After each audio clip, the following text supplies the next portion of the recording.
하나님의 말씀은 신약성경 야고보서 4장 11절에서 17절 말씀까지 봉독해 드리도록 하겠습니다. 신약성경 375페이지입니다. 야고보서 4장 11절에서 17절까지 제가 봉독해 드립니다. 형제들아 서로 비방하지 말라. 형제를 비방하는 자나 형제를 판단하는 자는 곧 율법을 비방하고 율법을 판단하는 것이라. 내가 만일 율법을 판단하면 율법의 준행자가 아니요 재판관이로다. 입법자와 재판관은 오직 한 분이시니 능히 구분하기도 하시며 멸하기도 하시느니라. 너는 누구이기에 이웃을 판단하느냐? 들으라. 너희 중에 말하기를 오늘이나 내일이나 우리가 어떤 도시에 가서 거기서 1년을 머물며 장사하여 이익을 보리라 하는 자들아, 내일 일을 너희가 알지 못하는도다. 너희 생명이 무엇이냐? 너희는 잠깐 보이다가 없어지는 안개니라. 너희가 도리어 말하기를 주의 뜻이면 우리가 살기도 하고 이것이나 저것을 하리라 할 것이거늘 이제도 너희가 허탄한 자랑을 하니 그러한 자랑은 다 악한 것이라. 그러므로 사람이 선을 행할 줄 알고도 행하지 아니하면 죄니라. 아멘. 우리 옆에 있는 분들하고 이렇게 한번 인사했으면 좋겠습니다. 표정을 좀 펴시고, 불꽃 같은 눈으로 바라보지 마시고 사랑스러운 눈으로 좀 바라보시면서 사랑하고 축복합니다.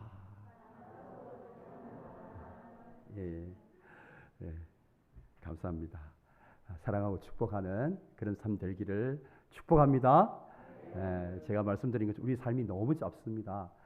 다른 사람 미워하고 힘들게 하는 사람 생각하지 마시고 옆에 있는 사람 많이 사랑하시고 그렇게 살아가시기를 축복합니다. 오늘 우리의 영적인 건강을 진단하는 세 번째 시간입니다. 우리가 예수님을 믿을 때에 일어나는 일들이 많이 있죠. 우리의 신분이 변화되어져요. 죄인에서 의인으로 변화되었습니다. 이것을 뭐라고 이야기하죠? 맞아요. 맞습니다. 죄인에서 의인으로 신분이 변화되어져요. 그러니까 거지로 살다가 하나님 나라의 왕자로 우리가 다시 신분이 바뀌는 거예요. 이제 징이라고 그러죠. 이런 일도 있고요. 하여튼 여러 가지 놀라운 일들이 예수를 믿으면 일어나요. 그 중에서 한 가지가 우리 삶의 주인이 바뀌게 됩니다. 여러분 믿습니까? 주인이 바뀌는 거, 예수님을 믿는다는 것은 여러 가지로 설명할 수 있지만 예수님을 믿는다는 것은 주인이 바뀌는 거다라는 거죠. 여러분 예수 믿기 전에 우리 삶의 주인은 누구였습니까? 바로 나였어요. 나. 그러니까 내가 내 인생의 주인 되어서 그냥 내가 하고 싶은 대로 내 마음대로 내 감정대로 내 생각하는 대로 내 내키는 대로 그렇게 말하고 그렇게 살아오는 것이 예수 믿기 이전에 우리의 삶의 모습이었어요. 그러니까 내가 주인이니까. 그러니까 내 인생은 나이가 간섭하지 말라는 거예요. 그죠? 내 마음대로 살 테니까 간섭하지 말라는 거죠. 그래서 내 삶의 주인이 내가 되어서 그렇게 살아왔던 인생이 어느 날 하나님의 불가항력적인 은혜, 그러니까 거부할 수 없는 하나님의 불가항력적인 그 은혜 때문에 저와 여러분 예수님을 믿게 되었어요. 여러분 믿습니까? 거부할 수 없는, 저항할 수 없는 하나님의 불가항력적인 은혜로 말미암아서 우리에게 예수님을 믿는 믿음이 생겼어요. 그리고 예수님을 믿게 된 겁니다. 이게 은혜죠, 은혜. 자, 그러면서 이제 우리 마음대로 우리 인생의 주인 되었던 살아왔던 삶 속에 이제 주인이 바뀌게 돼요. 내 삶의 주도권을 주인 대신 주님 앞에 내어드리는 것을 양도하는 거죠. 이게 예수 믿는 사람의 삶 가운데서 일어나는 놀라운 변화 중에 하나입니다. 그래서 이제 내 삶의 주인이 누가 되는 겁니까? 더 이상 내가 아니라 주님이 되는 거예요. 그러니까 내 삶의 주도권을 주인 대신 주님 앞에 내어드리는 것이 예수님을 믿는 거예요. 이것을 로더십이라고 이야기합니다. 한글로 번역하면 주인 되심이라고 이렇게 이야기할 수 있어요. 우리 한번 따라서 하겠습니다. 주인 되심. 그래서 우리의 신앙을 살필 때에 이 내 삶 가운데 온전한 그리스도의 주인 되심, 이 로더십이 이루어지고 있는가, 이 기준을 가지고 우리의 신앙을 점검을 해보셔야 돼요. 이것은 너무너무나 정확합니다. 다른 기준을 가지고 우리의 신앙을 평가할 때는 속기 쉬워요, 스스로. 내가 기도를 많이 한다, 내가 예배에 잘 참석한다, 내가 헌금을 많이 한다, 이런 것을 가지고 내 신앙을 평가하게 되면 자칫 스스로에게 속기 쉽습니다. 근데 이 주인 대심, 이 로드십은 절대로 거짓말을 하지 않습니다. 정직하게 우리의 현재 내 신앙의 삶의 모습이 어떠한지를 드러내주는 아주 중요한 기준이 되어져요. 그래서 오늘 말씀을 통해서 저와 여러분의 이 로드십, 과연 내 삶 속에 주인이 누구인가? 내 삶의 지금 주도권을 누가 잡고 있는가? 라고 이제 여러분들이 스스로를 향해서 질문을 던져보시면서 여러분의 영적인 건강을 진단할 수 있기를 축복합니다. 오늘 야고보 사도는 오늘 본문을 통해서 내 인생의 주인이 주님이심을 인정하고 고백하고 살아가는 삶 속에서 어떠한 삶의 모습으로 나타나야 되는지를 구체적인 우리의 삶을 통해서 말씀해 주고 있습니다. 여러분, 우리가 내 인생의 주인이 주님이시다라는 이 말을 우리가 추상적으로 생각하면 안 돼요. 이 이야기는 우리가 책상에 앉아서 공부를 하면서 이야기할 수 있는 내용이 아니에요. 구체적인 우리의 삶의 현장 가운데서 우리의 삶에 드러나는 모습을 통해서 이게 나타나는 거예요. 정확하잖아요. 우리가 어떤 일을 선택하고 결정하는 데 있어서, 사람과 사람을 대하는 데 있어서 과연 내 삶의 주인 되심이 그리스도가 나타나고 있는가 하는 것이 너무너무 중요한 거죠. 그래서 내 인생의 주도권을 주님께 내어드린 사람의 모습 가운데는 구체적인 삶 속에서 두 가지의 모습으로 나타납니다. 자, 먼저 자기 자신에게 대해서 주인 역할을 하지 않는다는 거예요.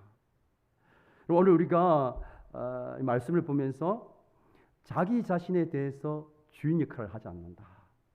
이 말을 뒤집어 보면 자기 자신에 대해서 주인 역할을 하는 것은 자신이 하나님의 역할을 하는 거다. 그렇게 이야기를 하고 있는 거죠. 자, 우리 한번 따라서 하겠습니다. 자신의 삶에서 주인 역할을 하지 않습니다. 우리의 구체적인 삶의 현장 가운데 이러한 모습이 드러나야 된다는 거예요. 내 삶 가운데서 내가 주인 역할을 하지 않는 거예요. 여러분 믿습니까? 내가 주인 역할을 하지 않는다라는 거예요. 오늘 성경은 자신의 삶에서 주인 역할을 하는 사람을 13절 말씀에 이렇게 이야기하고 있습니다. 우리 13절 말씀을 같이 읽겠습니다. 다 함께요. 들으라, 너희 중에 말하기를 오늘이나 내일이나 우리가 어떤 도시에 가서 거기에 1년을 머물며 장사를 하여 이익을 보리라 하는 자들아. 자신의 삶에서 어떻게 주인 역할을 하는지 잘 이야기하고 있죠. 이 사람이 있는데 이들은 자신의 삶에 대한 플랜, 이 계획을 세웁니다. 자세히 한번 보십시오. 아주 도시에 가서, 어떤 도시에 가서 1년을 머물면서 장사를 해서 이익을 얻겠다라고 이렇게 계획을 세우죠. 아주 자세한 계획이잖아요. 아주 디테일하잖아요. 한번 자세히 한번 보십시오. 사업을 할 장소가 딱 정해져 있어요. 그리고 사업할 기간도 정해져 있습니다. 그리고 뿐만 아니라 사업할 아이템도 다 정해져 있어요. 아주 치밀하죠? 일을 할 때는 이렇게 치밀하게 해야 성공을 할 수 있다고 세상 사람들이 이야기해요. 치밀하게 해야죠. 사업을 할 장소, 사업할 기간, 어떤 사업을 할 건지, 아이템까지 그 내용까지 다 정했어요.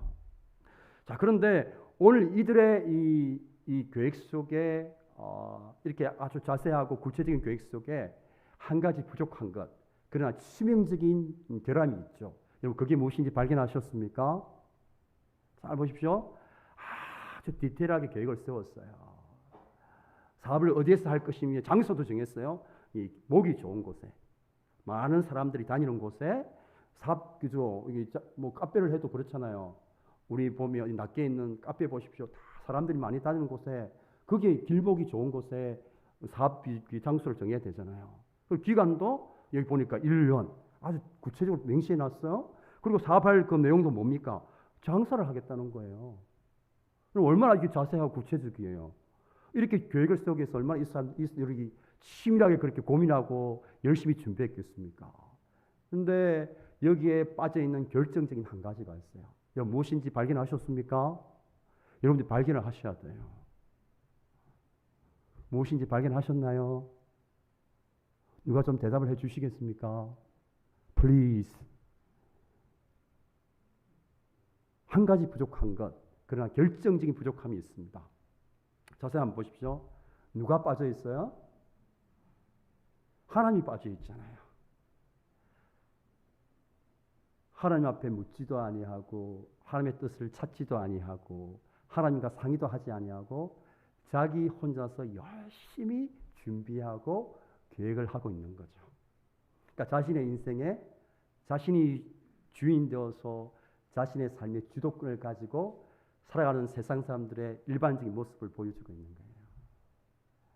그럼 이게 세상 사람들의 보편적인 모습이기도 하고 예수님을 믿지만 자신의 삶의 주도권을 아직도 내어드리지 않는 사람들의 모습 속에서 나타나는 일반적인 모습입니다. 열심히 자기가 계획을 세우고 그렇게 해요. 근데 하나님이 빠져 있어요. 하나님 앞에 묻지도 않습니다. 하나님, 제가 이러한 일들을 하고 싶은데 하나님, 이게 하나님이 원하는 뜻일까요? 하나님, 제가 이런 일을 하고 싶은데 하나님, 하나님의 어떤 지혜와 하나님의 어떤 능력을 우리가 구하는 그런 이제 과정들이 전혀 없잖아요. 하나님 빠져 있는 거예요. 자신의 삶의 주도권을 내어드리지 않는 그런 사람들의 모습이라고 할 수 있는 거죠. 자, 그러면서 여러분 오늘 한번 보십시오. 우리가 이 사람의 모습을 보면서 여러분 한번 스스로 향해서 한번 질문을 던져보십시오. 열심히 준비하고 열심히 계획을 세워요. 아주 구체적으로 잘 세웁니다. 근데 오늘 이 사람의 한 가지 부족한 결정적인 것, 하나님과 의논하고 하나님과 상의하고 하나님께 묻는 과정이 전혀 없단 말이에요. 여러분은 어떻습니까? 여러분은 어떤 일을 선택하고 어떤 일을 결정하고 어떤 일을 준비하고 어떤 사람을 대하는 일에 있어서 여러분 하나님 앞에 의논합니까? 하나님의 뜻을 구합니까? 하나님의 마음이 어디에 있는지 여러분 찾습니까? 하나님께 묻고 있습니까? 아니면 오늘 여기 나오는 사람처럼 열심히 자기 혼자서 그렇게 열심히 계획하고 준비하고 있습니까? 사업을 하는 데 있어서도 자녀를 양육하는 데 있어서도 자녀의 진로를 결정하는 데 있어서도 인생의 배우자를 선택하는 데 있어서도 여러분 내가 다 혼자서 하고 있지는 않습니까? 여러분 정말 하나님과 의논하고 계십니까? 하나님의 뜻을 찾고 있습니까? 하나님 앞에 묻고 있습니까? 내 인생의 주도권을 넘겨드린 신자는 하나님께 물어요. 하나님, 제 뜻은 이것인데 하나님 뜻은 어떤 것인가요? 하나님, 제가 이 일을 하고 싶은데 하나님 마음은 무엇인가요? 하나님께 뜻을 찾고 하나님께 묻는 과정이 반드시 들어가 있어야 돼요. 이게 자신의 인생의 주도권을 하나님께 넣어드린 신자의 모습입니다. 여러분 어떠십니까? 다시 한번 여러분을 향해서 한번 질문을 던져보십시오. 여러분 정말 하나님의 주인 되심을 인정하고 있습니까? 여러분 무슨 일을 하든지 다 하나님과 상의하고 있습니까? 선택하는 데 있어서, 결정하는 데 있어서, 여러분 이사하는 데 있어서도 하나님의 뜻을 찾고 있습니까? 아니면 세상 사람들처럼 좋은 날을 찾고 있습니까? 마가 끼지 않는 날을 여러분 찾고 있습니까? 여러분 이사를 하는데도 청수를 4층을 하면 안 되죠. 그래서 4층은 항상 목사님 사택으로 씁니다. 제가 이전에 있는 교회 사택이 4층이었습니다. 4층은 안 좋은 층이라고 그러더라고요. 보니까 죽을 사자가 들어있는지. 제가 죽지 않고 살아났잖아요. 그럼 도대체 여러분은 선택하고 결정하는 데 있어서 여러분의 기준이 무엇입니까? 정말 하나님의 뜻을 찾고 있습니까? 내 인생의 주도권을 주님 앞에 내어드린 사람은 주님 앞에 물어요. 주님 앞에 묻습니다. 무엇을 하든지. 여러분 제가 우리 평강교회 올 때 제가 그거 했겠죠. 제비 뽑았겠죠. 하나님, 제가 이 교회 딱 교회 이름 다 적어놓고 제비를 딱 뽑아서 이 교회 왔겠죠. 아니면 제가 막 이렇게 동전 가지고 앞뒤 해가지고 앞이 나오면 평강교회, 뒤가 나오면 다른 교회 이렇게 결정했을까요? 여러분 어떻게 결정했을까요? 하나님께 묻죠. 왜냐하면 내 인생의 주인이 하나님이심을 인정하기 때문에 주님의 뜻이 중요하잖아요. 그러니까 주님의 뜻이 어디에 있는가, 주님의 마음이 어디에 있는가, 주님이 보내시면 가겠다는 거죠. 주님이 원하지 않으면 안 간다겠다는 거예요. 이게 최소한 주님을 인정하는 사람의 모습 속에 드러나는 모습이에요. 물어야 돼. 모르면 여러분 모르잖아요. 인생을 선택하는 데 있어서. 여러분 자신 없잖아요. 어디를 선택해야 되는지 여러분들 확신이 없잖아요. 또 여러분이 하는 선택이 혹시 잘못될까 봐 여러분들은 걱정하고 걱정하잖아요. 그러면 물으세요. 하나님 앞에. 모르면 물어야 되잖아요. 알아서 하지 마시고 사람들 말 듣고 하시지 마시고 하나님 앞에 물어야 되잖아요. 하나님, 나 너무 이 선택이 중요한데 솔직히 하나님 자신이 없어요. 이거 어떤 걸 선택해야 될지. 이 선택 잘못하면 큰일 나는데 하나님 앞에 물어야 되잖아요. 여러분 잘 묻고 계시죠? 하나님 뜻을 잘 찾고 계시죠? 예, 잘 찾고 있는 줄 믿습니다. 여러분 오늘 말씀 보면서 그러면서 자신의 삶의 주인 되어서 살아가는 인생의 문제점을 이렇게 말씀해요. 14절 말씀 볼까요? 다 함께 읽겠습니다. 내일 일을 너희가 알지 못하는도다. 너희 생명이 무엇이뇨? 너희는 잠깐 보이다가 없어지는 한계니라. 이 구절이 말해주는 게 뭡니까? 인간의 한계를 이야기하잖아요. 한계. 내일 일을 너희가 알지 못한다는 거예요. 이렇게 구체적으로 아주 디테일하게 열심히 자신의 인생에 대해서 플랜을 세웠는데, 계획을 세웠는데 이 사람의 치명적인 약점이 뭡니까? 내일이 어떻게 될지를 알지 못한다는 거예요. 열심히 준비하고 계획을 세웠는데 내일 자신이 죽으면 어떡할 건데요? 내일을 알지도 못한단 말이에요. 우리 인간은. 그런데 그렇게 내일을 알지 못하는 한계투성인 인간이 하나님 앞에 묻지도 않고 준비하고 선택하고 결정한다는 것이 얼마나 어리석은 일이냐. 지금 이야기하고 있는 거죠. 결론은 뭡니까? 물으라는 거예요. 여호와께. 하나님께 물으라는 거예요. 우리 한국 분들이 얼마나 질문을 안 하는지 몰라요. 타고난 것 같아요. 기질적으로. 막 질문하면 다들 저하고 눈 부딪히기 다 싫어하잖아요. 평소에는 불꽃 같은 눈으로 지켜보다가 벌써 딱 보니까 저 눈을 빡 피하시는 분들이 많아요. 보면. 하여튼 보면 질문을 정말 안 해요. 아니 모르면 물어야 되잖아요. 한국 학생들은 유학 가서도 모르면서도 아는 척하고 있다니까. 아니 모르면 질문을 해야 되는데 아는 척하고 있으니까 질문을 안 하잖아요. 우리 인생에 우리가 내일이 어떻게 될지 알 수 없는 연약한 존재들이잖아요. 우리가 이 선택을 하는 데 있어서 이 선택의 결과가 어떻게 될지 우리도 알지 못하잖아요. 그러면 우리가 어떻게 해야 됩니까? 알고 있는 분에게 물어야 될 거 아니에요. 우리 인생의 모든 것을 다 알고 계시는 전지하신 하나님, 그 하나님 앞에 물어야 되잖아요. 하나님, 내가 이것을 선택해야 되는데 하나님 자신도 안 쓰고 이 선택 잘못되면 큰일 나는데 하나님 뜻이 어디에 있을까요? 하나님 뜻을 찾고 구해야 되잖아요. 여러분 최소 40일 금식 기도 못해도 4시간 금식 기도는 할 수 있잖아요. 한 끼 굶으면 되잖아요. 그러면서 하나님께 물어보세요. 하나님, 정말 나를 힘들게 하는 사람이 있는데 어떻게 저 사람 관계를 끊을까요 말까요?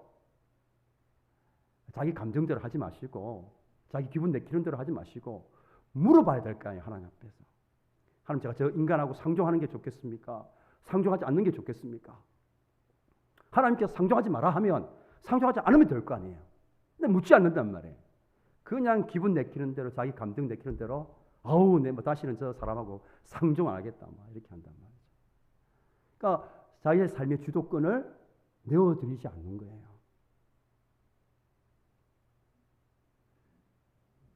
자기 삶의 주도권을 내어드린 사람은 자기 감정은 어떡합니까? 관계를 끊고 싶어요. 두 분 다시 상종도 안 하고 싶어요. 근데 하나님께 물어봐야 되잖아요. 하나님, 제가 너무 저 사람 때문에 고통스러워서 관계를 끊고 싶습니다. 하나님, 제가 우리 평강교회를 떠나고 싶습니다. 물어봐야 될 거 아니에요.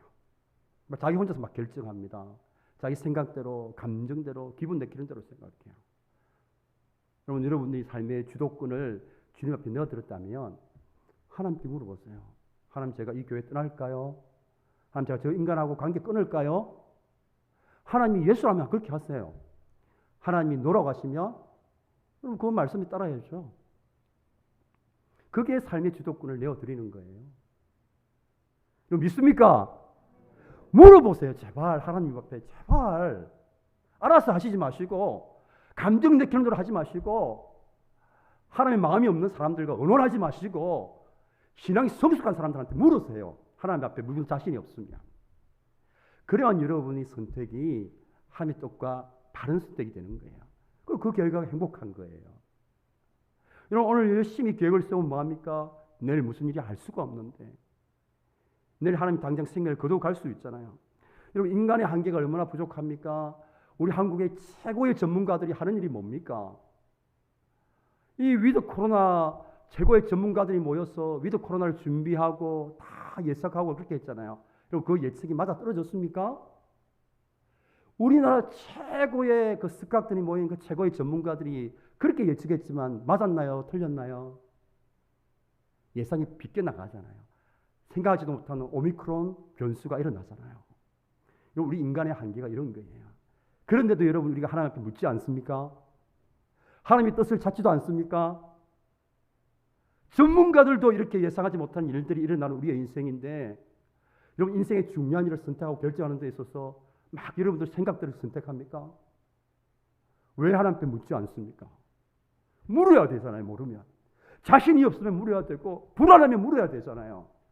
결과가 너무 이렇게 중대한데 내 확신이 없으면 물어야 되잖아요. 그래야 누가 책임지실 겁니까? 하나님이 책임을 져주실 거 아닙니까? 묻지도 않았는데 막 필요할 때만 하나님을 자신의 삶의 주인으로 끄집어내가지고 그 이야기하고 필요 없을 때는 딱 뒷방에 딱 가두어 버리고 자신이 필요할 때만 하나님 끄집어내가 내 인생의 주인 되신 주님 말씀해 주세요. 이렇게 하면 안 되잖아요. 여러분 자신에게 다시 한번 질문 던져보십시오. 여러분들은 중요한 일을 선택하고 결정할 때 주인은 누굽니까? 여러분 자신의 삶에 주님을 인정하는 사람은 가장 드러나는 모습은 묻는 거예요. 묻는 겁니다. 무슨 일을 하든지 주님 앞에 묻는 거예요. 내 마음이 있어요. 내 감정이 있어요. 여러분 저도 때로는 목사지만 인간이기 때문에 제 마음이 있습니다. 여러분들 저를 때리면 제가 아픔을 느낄까요? 느끼지 않을까요? 제가 무쇠팔이 돼가지고 여러분 때려도 제가 전혀 충격이 없죠. 아유 충격이 오죠. 저도 목사니까 안 그렇겠어요. 잘해주는 사람한테 마음이 가고 막 힘들게 하는 사람한테 마음이 무너지는 인간의 마음이 아니겠어요? 그걸 어떻게 다스리고 이겨냅니까? 제 마음대로 제 생각대로 내키는 대로 하면 어떻게 됩니까? 남아있을 사람이 한 사람도 없죠. 이 세상에.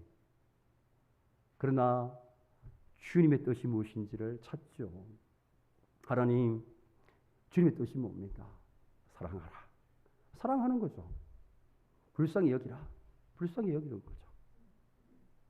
아직 영적인 어린애니까 기저귀 갈아줘라. 갈아줘야죠. 이게 주님이 주인이심을 인정하는 사람들 모습 속에 드러나는 모습입니다. 사랑하는 평강의 성도 여러분, 무슨 일을 하든지 주님의 주인 되심이 드러날 수 있기를 축복합니다. 여러분 성경을 보게 되면 대표적인 두 사람이 나와요. 이 다윗과 사울왕의 한 모습을 한번 우리가 비교해서 보도록 하겠습니다. 사무엘하 2장 1절 말씀을 같이 한번 보겠습니다. 다 함께 읽어보겠습니다.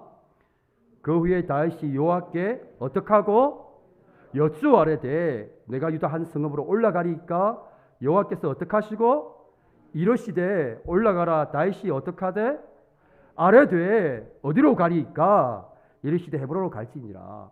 여러분 다윗의 삶의 특징은 여호와께 묻는 삶이에요. 여호와께 묻는 삶이에요.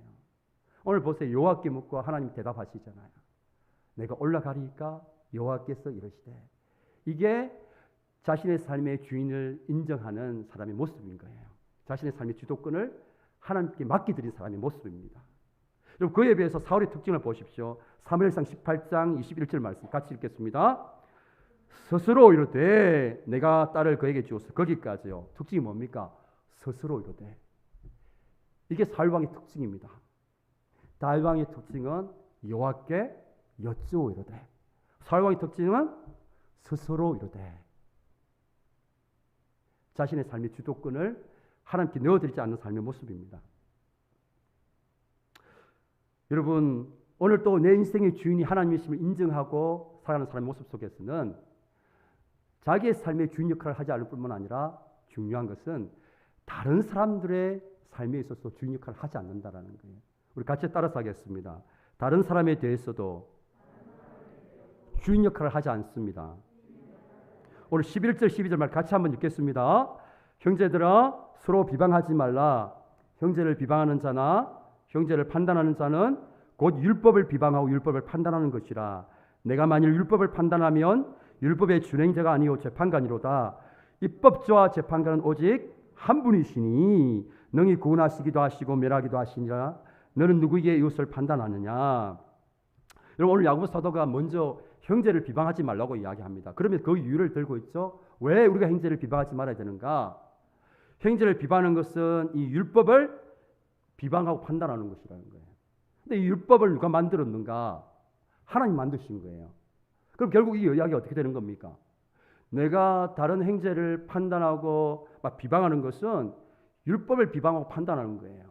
결국 내가 하나님의 지금 자리에 서 있음을 보여주는 거죠. 내가 다른 사람들에게 주인 역할을 하는 거예요. 그럼 다른 사람의 주인도 누굽니까? 하나님이시잖아요. 근데 내가 그 사람에게 있어서 하나님 역할을 한다라는 거죠. 왜냐하면 우리를 재판할 수 있는 재판관은 누구밖에 없습니까? 하나님밖에 없어요. 물론 우리는 공동체에서 선과 악, 옳고 그름에 대해서 구분을 하고 판단을 해야 되죠. 그런데 오늘 말씀에 나오는 이 형제를 비방하다는 단어를 원어로 통해서 보니까 험담하다, 그 사람에 대해서 폄하하여서 말하다, 이런 뜻을 가지고 있어요. 그러니까 이런 거죠. 상대방을 깎아내림으로써 자신이 높아지고자 하는 것을 말하는 거예요. 이게 바로 이제 다른 사람에게 주인 역할을 하는 거죠. 하나님의 역할을 내가 대신 하는 것이 되는 것입니다. 여러분 우리가 어떤 공동체에서 형제 자매가 잘못했을 때 중요한 건 뭐냐면 사랑의 마음을 잃지 않는 거잖아요. 우리가 그렇잖아요. 자녀를 잘못했을 때 자녀를 양육할 때 가장 중요한 건 뭡니까? 사랑의 마음을 잃으면 그게 뭡니까? 학대가 되는 거예요. 학대. 사랑의 마음이 빠지면 학대가 되는 거예요. 제가 여러분들에게 하나님의 말씀을 가르치는데 사랑의 마음이 빠지면 뭐가 됩니까? 제가 여러분을 영적으로 학대하게 됩니다. 영적으로 학대하는 목사님들 많습니다. 성도들을. 사랑의 마음이 빠지게 되면 우리는 학대를 하게 되는 거예요. 그러니까 사랑의 마음을 잃지 않아야 돼요. 우리가 정말 사랑의 마음을 가지고 그 사람을 바르게 세워가기 위해서 힘쓰고 애써야 되지, 이 사랑의 마음이 빠지게 되면 우리는 하나님 역할을 하는 그런 위치에 서게 되는 아주 무서운 말씀을 하고 있는 것이죠. 그런데 우리는 이 성화되는 가정에 있기 때문에 늘 우리 속에 어떤 마음이 있습니까? 창세기 3장 말씀 보면 인류 최초로 죄를 지을 때에 마귀가 유혹한 게 이런 거예요. 하나님과 같이 된다고 유혹하죠. 이 선악과를 먹으면 너도 하나님처럼 되어서, 이렇게 이야기를 해요. 근데 우리 마음속에 어떤 마음이 있는가 하면 내가 하나님과 같이 되고자 하는 마음이 있단 말이에요. 다른 말로 내가 주인 역할을 하려고 하는 마음이 있단 말이에요. 그러니까 너무 우리는 다른 형제 자매들을 쉽게 이렇게 뭡니까? 비방하고 판단을 합니다. 이게 아주 무서운 겁니다. 내가 주인 역할을 하는 거예요. 내가 하나님 역할을 하는 겁니다. 여러분 저도 상담을 하면서 제가 다른 사람의 삶에 있어서 주인 역할을 하지 않으려고 참 많이 힘쓰고 있습니다. 여러분 상담을 받으러 오는 사람은요, 상담자가 답을 내주기를 원해요. 심지어 선택까지 해주기를 원합니다. 그런데 절대로 그렇게 하지 않습니다. 왜냐하면 내가 답을 내어주면 내가 그 사람의 인생에 있어서 주인 역할을 하는 거예요. 하나님 역할을 하는 겁니다. 자신이 선택하고 올바른 선택을 할 수 있도록 도와줄 뿐이지, 제가 답은 알고 있지만 이렇게 하라 이야기하지 않습니다. 자신이 판단하고 선택하고 결정 내려야 돼요. 그리고 책임도 누가 져야 됩니까? 제가 져야 되죠. 만약에 제가 대신 내려주게 되면 책임을 어떻게 됩니까? 저한테 돌릴 거잖아요. 목사님 그때 그렇게 하라고 하셨잖아요. 그렇게 한단 말이에요. 우리 인간이 죄인이기 때문에. 그래서 상담할 때 자기 스스로 올바른 선택과 결정을 할 수 있도록 도와주는 역할을 해요. 하나님의 역할을 하면 안 됩니다. 우리는 다른 사람에 대해서도. 특히 우리 한국 사회에서 다른 사람에 대해서 주인 역할을 하기 쉬운 대상이 누굽니까? 자녀죠, 자녀. 제가 이제 이렇게 상담을 이제 부모님과 하게 되면 부모님 중에 이런 분이 있어요. 자녀는 자신의 것이기 때문에 자신의 마음대로 할 수 있다고 생각합니다. 자신의 소유라고 생각해요. 근데 그 아이가 아버지가 왔는데 이 아버지는 자신이 살아오면서 어릴 때 너무 힘들고 가난해가지고 자신이 하지 못한 꿈이 있단 말이에요. 이루지 못한 꿈이 있는데 이게 너무 천추의 한이 돼가지고 자기 아들을 통해서 이 꿈을 이루려고 한 거예요. 그러니까 어떻게 합니까? 이 아들이 무엇을 좋아하는지 무엇을 잘하는지 관심 없어요. 아들이 꿈이 무엇인지 관심 없습니다. 자기의 인생을 이 아들에게 투사를 해서 어떻게 합니까? 아들로 하여금 자기 인생을 대신 살도록 대리 인생을 살게 만들어요. 어릴 때는 그게 가능합니까? 크면 그게 가능합니까? 이 아이들이 자라면서 어릴 때는 그냥 힘이 없으니까 그렇게 일방적으로 당하고 있다가 어른 되니까 어떡합니까? 당연히 아버지와의 관계 속에서 문제가 생기죠. 그럼 그 근본적인 밑바닥에 흐르는 생각이 뭔지 아십니까? 자녀는 내 거라는 거예요. 내 소유라는 거죠. 내가 하나님 노릇하려고 해요. 자녀에게 있어서. 그럼 부부도 그렇잖아요. 막 이렇게 남편에 대한 화를 누구한테 풉니까? 자녀한테 풉니다. 그것도 자녀에게 주인 노릇하는 거예요. 자녀 학대하는 겁니다.